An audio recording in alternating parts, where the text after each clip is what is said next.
hermanos, ¿cómo están? Bendecido día en Cristo y María. Quería hacer este video porque ya algunas personas me habían escrito sobre lo que dijo el Papa.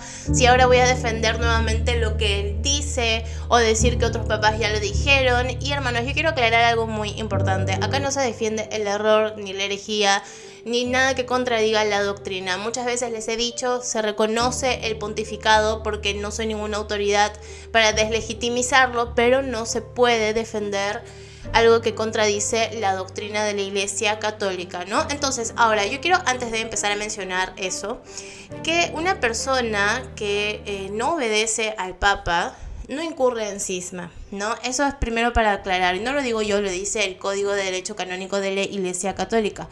Porque incurrir en cisma es el rechazo a la sujeción del sumo pontífice, es algo que aquí no hacemos porque la Iglesia no nos da esa autoridad, ¿no? A pesar de todo lo que ha pasado en este pontificado, a pesar de que han sucedido muchas cosas, ha dicho muchas cosas, pues nosotros no podemos rechazar la autoridad petrina, ¿no? Que tiene el actual sumo pontífice, porque nosotros sí caeríamos en cisma, y eso no lo digo yo, lo dice la Iglesia.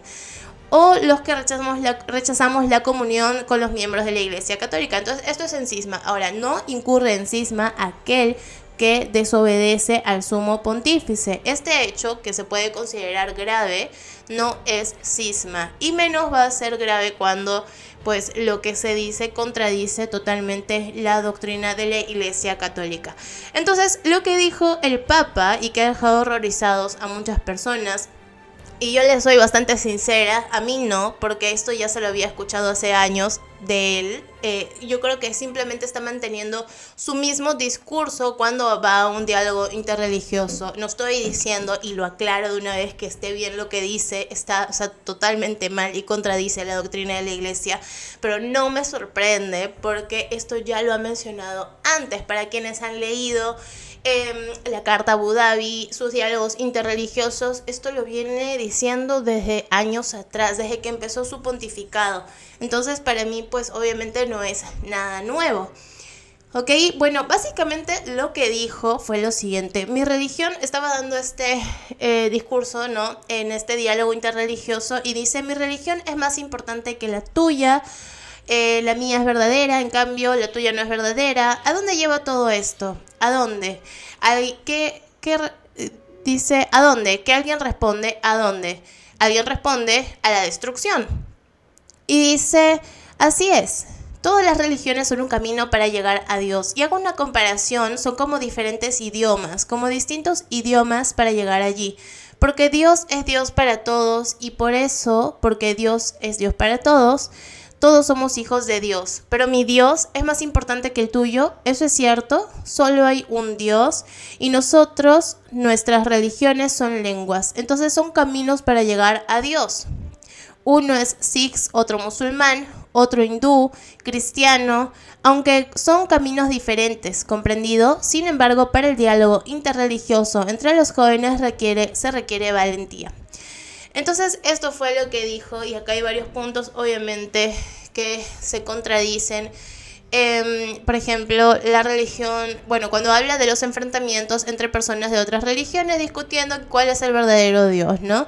¿A dónde lleva esto? Dice, todas las religiones son un camino para llegar a Dios. Si bien es cierto, muchas personas entran a una religión determinante por el hecho de querer acercarse a Dios o a un ser espiritual, por ejemplo, para los que están metidos en la espiritualidad de la nueva era, no consideran a Dios como el verdadero Dios. Es que no todos llegan al verdadero Dios por medio de otras religiones, porque nuestro Dios, el verdadero Dios, es un solo Dios, como él lo dice acá, pero es Dios uno y trino, la Santísima Trinidad. Entonces, cuando una persona, por ejemplo, en términos de espiritualidad de nueva era, ve a Dios como un ser supremo, como un ser de luz y nada más, Creador del cosmos, pero ve esto como pues más energía, un ser de luz, que al verdadero Dios uno y trino. Entonces no es el camino para llegar a Dios. Lo mismo un hindú, lo mismo un musulmán, porque ellos no reconocen al verdadero Dios uno y trino que nosotros sí reconocemos. Esto fue lo que dijo, pero esto recordemos que no es infalible el Papa en esto que ha dicho. No es infalible porque no ha hablado ex cátedra. Es que esta básicamente no está cambiando ningún dogma, quizás está dando su opinión herética, podría considerarse, pero no es infalible, porque recordemos que en el año 1870, con el Concilio Vaticano I, se definió el dogma de la infalibilidad papal. Entonces esto se dio con las siguientes palabras. El romano pontífice, cuando habla ex cátedra, o sea, con autoridad, esto es cuando en el ejercicio de su oficio de pastor y maestro de todos los cristianos, en virtud de su suprema autoridad apostólica, define una doctrina de fe o costumbres como que debe ser sostenida por toda la Iglesia. Posee por la asistencia divina que le fue prometida en el bienaventurado Pedro aquella infalibilidad de la cual gozará su Iglesia en la definición de la doctrina de fe y costumbres, ¿ok? Entonces, no se declara que todo lo que dice el Papa sea infalible, solo lo es cuando hace una declaración formal en ciertas condiciones. Pero el propio Catecismo de la Iglesia Católica nombra 3 condiciones y estas son importantes para tener en cuenta si el Papa es infalible o no. Básicamente, el Papa debe hablar como pastor y maestro supremo de todos los fieles que confirma en la fe a sus hermanos. O sea que debe dirigirse y hablar a nombre de la Iglesia Católica, ¿ok?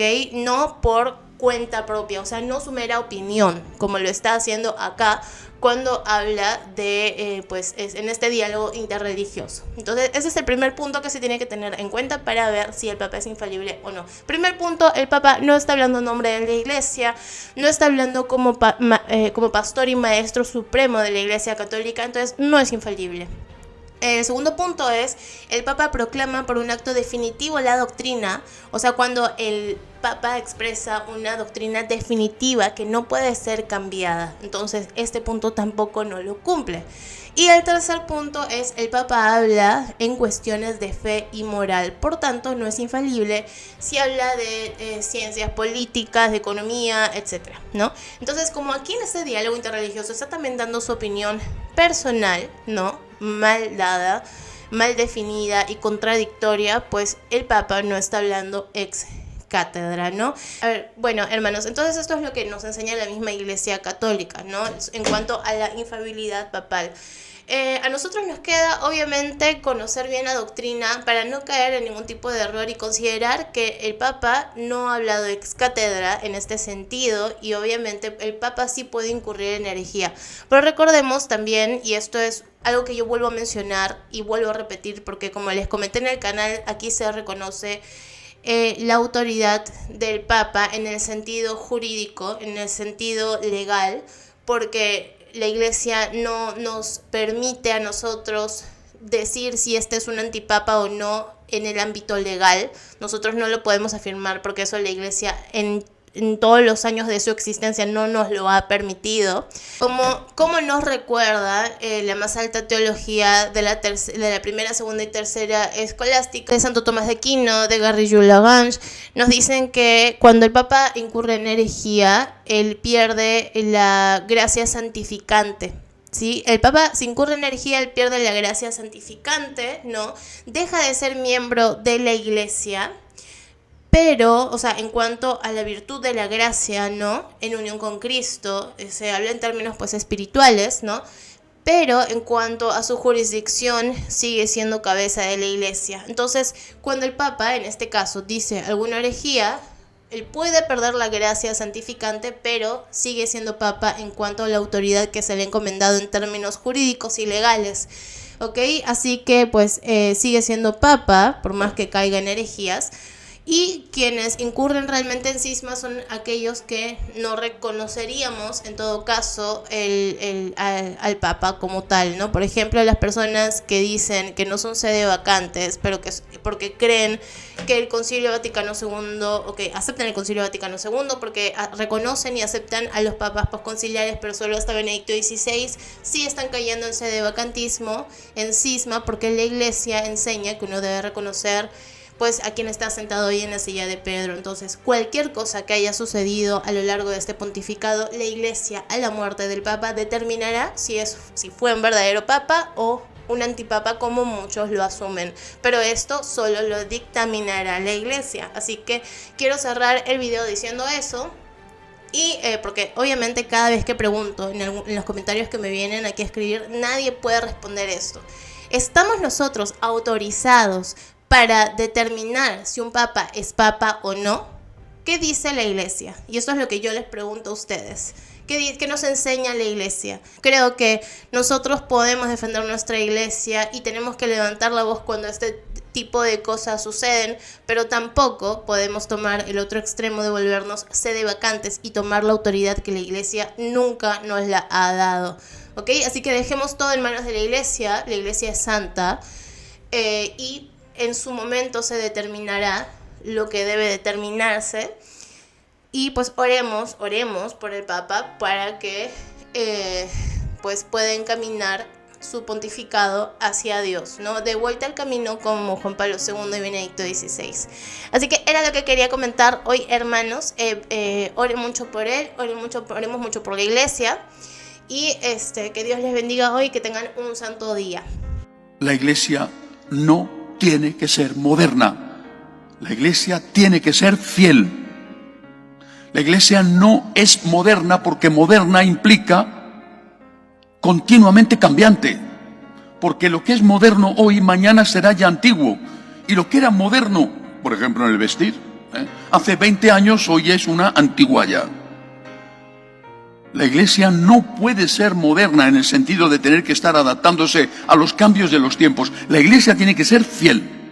No moderna. No quiero una iglesia moderna, quiero una iglesia fiel a Jesucristo. Jesucristo es Dios. Sus enseñanzas son enseñanzas de Dios. El cielo y la tierra pasarán, mis palabras no pasarán, dice Jesús. Esta es la fe de la Virgen. Y esta tiene que ser nuestra fe. Palabra del Señor.